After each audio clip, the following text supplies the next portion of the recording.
My name is J.Patrick. I am a freshman at East Tennessee State University and am currently enrolled into Intro Communication Studies. Today I will inform you on the history of political propaganda and the different types of political propaganda, as well as the most effective type. While communication is universal and used by all humans, it has always been an element to success of a politician. The first discussion of my speech is how political communication has been changing and evolving to mold around modern society. Some of the first critical uses of propaganda was used during World War II. The book Propaganda was written by Lindsay Fraser in 1957, states, countries during World War II used every outlet possible to persuade citizens. They mostly resorted to newspapers, radio, and on-screen movies to relay information to the citizens. Countries like fascist Italy, Nazi Germany, and even the United States used propaganda to gain support for the war effort. While fascist Italy was trying to promote more militaristic countries by the use of propaganda, the U.S. was using propaganda for citizens to jump on the war bandwagon.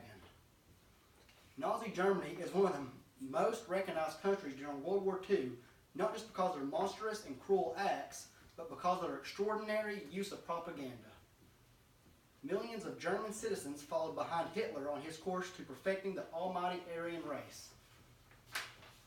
While most uses of propaganda included gaining morale and support of the war by using newspapers, radios, and on-screen movies, present-day uses of propaganda vary quite differently.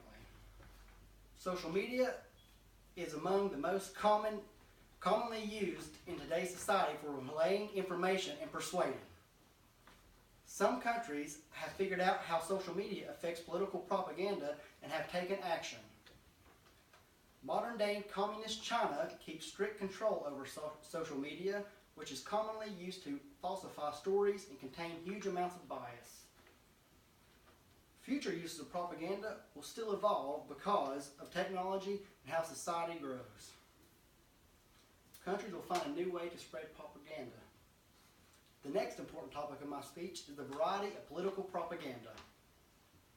There are several different types of propaganda that each politician may use to his or her advantage. An article written in 2004 by Negi Mohita called Propaganda: 7 Most Important Techniques of Propaganda states that the 3 commonly used are name-calling, bandwagon, and plainfolk. Name-calling is openly criticizing and casting a negative light on a product or person. Bandwagon is broadcasting a message that everyone could be a part of something, and it urges people to get on the bandwagon. Plainfolk is used to make someone appear like everyone else and appeal to the common person. Although each type is effective, but which one is most effective? That brings me to my next important point of discussion. Which type of propaganda is most effective?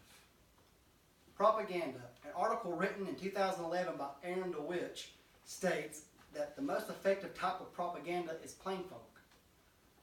As mentioned earlier, plainfolk makes the politician appear more like everyone else. This is also the most commonly used propaganda in modern society.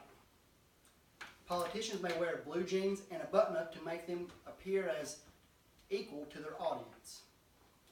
They may also use educated words in their speech, but nothing on the realm to which the audience can comprehend. In conclusion, I have talked about how propaganda has evolved over the years from radio and newspapers to social media. Future uses of propaganda will also evolve according to society and the advancements of technology. I also mentioned the 3 most common types of propaganda, which are name-calling, bandwagon, and plainfolk, which, as I mentioned, was the most effective type of propaganda.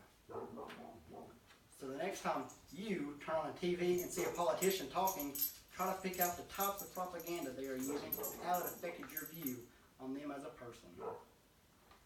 Communication might be a common element in everyday life, but when it comes to politics, it is their life.